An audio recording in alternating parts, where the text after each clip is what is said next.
पानी के बाद चाय दुनिया में सबसे ज्यादा पिया जाने वाला पेय पदार्थ है। अनुमान है कि हर दिन तकरीबन 2 अरब लोगों के दिन की शुरुआत चाय की चुस्की के साथ होती है। लेकिन चाय की शुरुआत कहां से हुई और ये कैसे हमारे जीवन का हिस्सा बनी, आइए जानते हैं इस पॉडकास्ट में।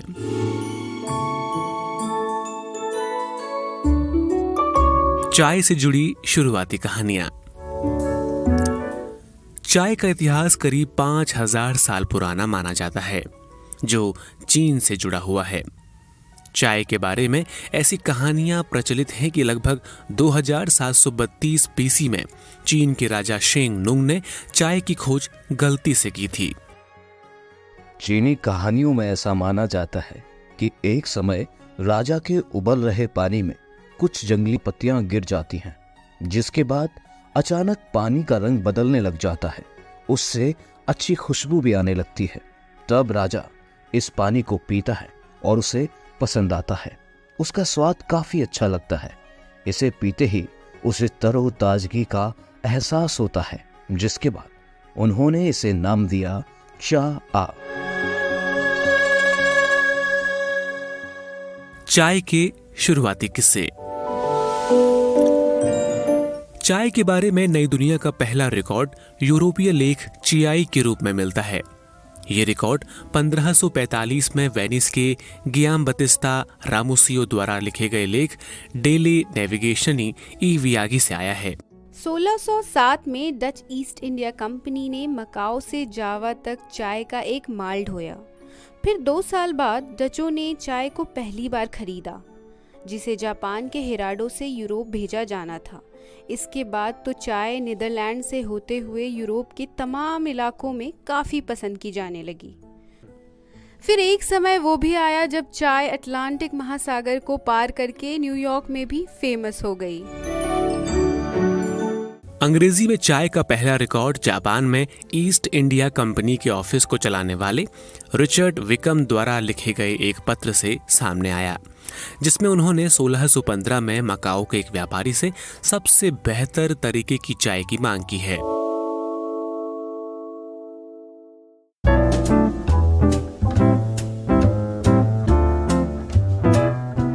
समय के साथ कैसे बदली चाय।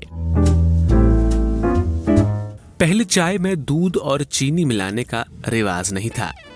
बहुत बाद में जाकर चाय में दूध और चीनी मिलाने का तरीका शामिल हुआ। आज भी कई जगहों पर चाय में दूध और चीनी नहीं मिलाई जाती है। अंग्रेजी शराब पीने वाले लोग काली चाय में चीनी और दूध मिलाना पसंद करते थे। 1720 के दशक में काली चाय को हरी चाय से ज्यादा पसंद किया जाने लगा।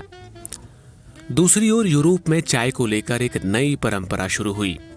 ब्रिटेन और आयरलैंड में शुरुआत में चाय का सेवन विशेष अवसरों जैसे धार्मिक त्योहारों और समारोहों में एक महंगी चीज के रूप में किया जाने लगा, लेकिन धीरे धीरे ये सभी के लिए रोजमर्रा का पेय बन गई। अमेरिका में 1773 के टी एक्ट ने बोस्टन टी पार्टी जैसे विद्रोह को उकसाया, जो जल्द ही अमेरिकी क्रांति में बदल गई। भारत में कैसे शुरू हुई चाय की खेती। अंग्रेज चाय पर चीनी एक अधिकार को तोड़ना चाहते थे। इसके लिए वो 1836 में चुपचाप चीन से छोटी पत्ती वाली चाय को भारत में ले आए। 1841 में ऑर्चिबाल्ड कैंपबेल हिमालय के कुमाऊं इलाके से चीनी चाय के बीज लाए और उसे दार्जिलिंग में उगाने की कोशिश की, जो सफल रही। इसके बाद 1856 में अलुबारी चाय बागान खोला गया और दार्जिलिंग में चाय का उत्पादन शुरू हुआ। 1848 में रॉबर्ट फॉर्च्यून को ईस्ट इंडिया कंपनी द्वारा ग्रेट ब्रिटेन में चाय के पौधों को वापस लाने के लिए चीन के एक बेहद गुप्त मिशन पर भेजा गया।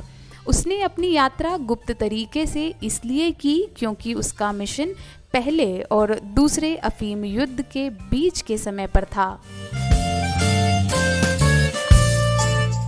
वो कई तरह की चीनी चाय के पौधों को वापस हिमालय में लाया, जिनमें से कई पौधे जीवित नहीं बच सके। अंग्रेजों ने यह पता लगाया कि चाय की एक अलग किस्म असम और भारत के पूर्वोत्तर क्षेत्र में भी पाई जाती थी, जिसे बाद में चीन की छोटी पत्ती वाली चाय के साथ जोड़ा गया। इसके बाद चीन जैसी चाय की रोपाई और खेती की तकनीकों का उपयोग करते हुए असम के इलाके में चाय की खेती शुरू की गई। हालांकि पहले चाय का सेवन मूल रूप से केवल अंग्रेजों द्वारा किया जाता था, लेकिन 1950 के दशक में इंडिया टी बोर्ड के एडवर्टाइजमेंट के बाद चाय भारत में बड़े पैमाने पर फेमस हो गई। इसके बाद अंग्रेजों ने श्रीलंका में भी चाय उद्योग की शुरुआत की। चाय और स्वास्थ्य।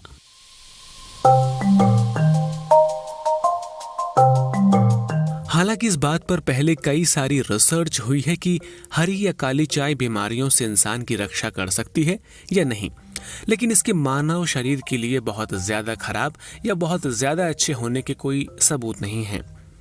चाय में पाए जाने वाला पॉलीफेनॉल्स का स्वास्थ्य पर या बीमारी के जोखिम को कम करने पर कोई प्रभाव पड़ता है, इसको लेकर भी कोई पुख्ता दावा अब तक नहीं किया जा सका है।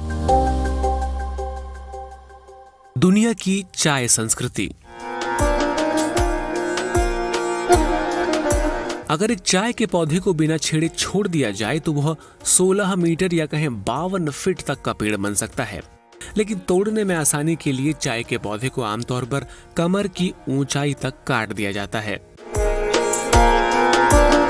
चीन, भारत, केन्या और श्रीलंका दुनिया के 4 सबसे बड़े चाय उत्पादक देश हैं, जो मिलकर दुनिया की 75% चाय का उत्पादन करते हैं। उदाहरण के लिए 2020 में दुनिया भर में 7 मिलियन टन चाय का उत्पादन हुआ, जिसमें सबसे ज्यादा हिस्सा चीन 42% और फिर भारत 20% का था।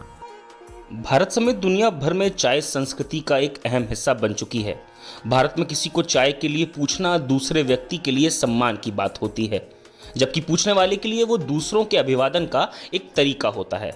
भारत में कई लोग चाय के एक बड़े कप के बजाय छोटे कप की मांग करते हैं, जिसे अक्सर सड़कों पर लोगों द्वारा चाय बेचने वालों से कटिंग की मांग करते हुए सुना जा सकता है।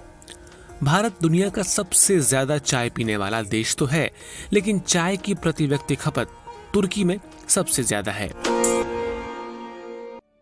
तो फिर आज जब आप चाय का एक कप उठाएं तो जरूर याद करें कि आपके कप में आने से पहले चाय ने कितनी लंबी और मुश्किल यात्रा पूरी की है। Atul Shah, DD news.